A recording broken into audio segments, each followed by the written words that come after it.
आप सभी को राधे राधे, जय श्री कृष्णा। स्वागत करती हूँ अपने यूट्यूब चैनल पर। आप लोगों के बीच एक कजरी गीत लेकर के आई हूँ। बहुत ही प्यारा सा गीत है। गीत को पूरा सुनना और कैसा लगा कमेंट करके बताना। हमारे चैनल को भी अपना प्यारा आशीर्वाद देना। राधे राधे, जय श्री कृष्ण।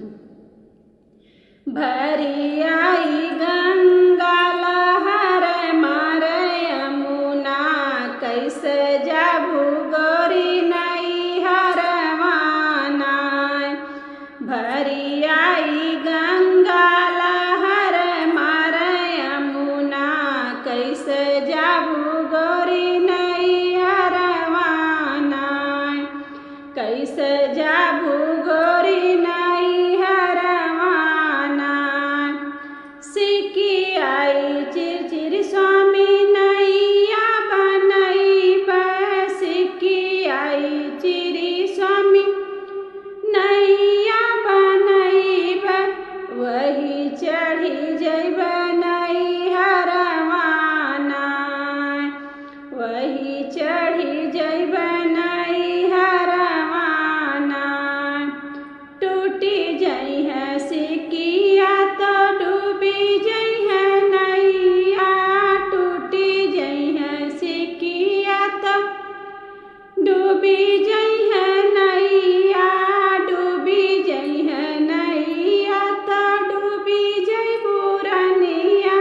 डूबी जई है नैया तो डूबी जई है नैया। टूटी जई है ससुररिया से नतवाना।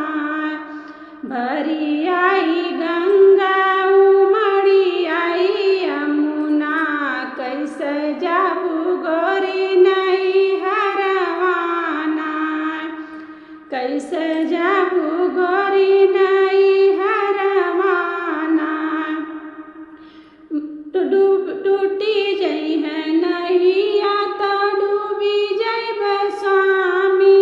नाही टूटी ससुररिया से नतवाना।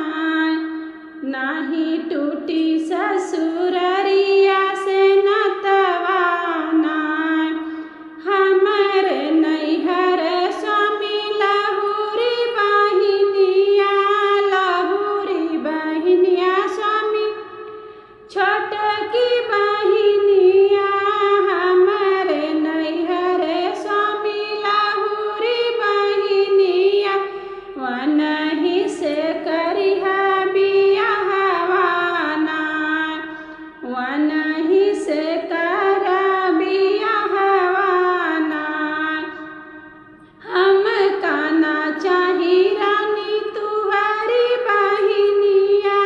तुहरी बहिनिया हो तोहरी बहिनिया।